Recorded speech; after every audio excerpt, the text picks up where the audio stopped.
हे प्रभु पावन पिता सर्व समर्थ सनातन परमेश्वर, તમારા સનાતન પુત્ર આજે મંદિરમાં તમારે ચરણે સમર્પિત થયા.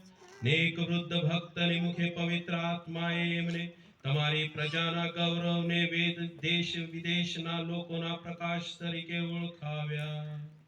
અમારા મુક્તિદાતાના દર્શનથી ધન્ય બનીને અમે પણ સ્વર્ગના મંગળ દરબારના દેવદૂતોને સંતો, ધરતીને પુણ્ય બનાવનાર સિદ્ધાત્માઓ અને આખા ચરાચર સૃષ્ટિ મંડળ સાથે અમે સદા સર્વદા તમારી અખંડ સ્તુતિ કરતા રહીએ છીએ. આમેન.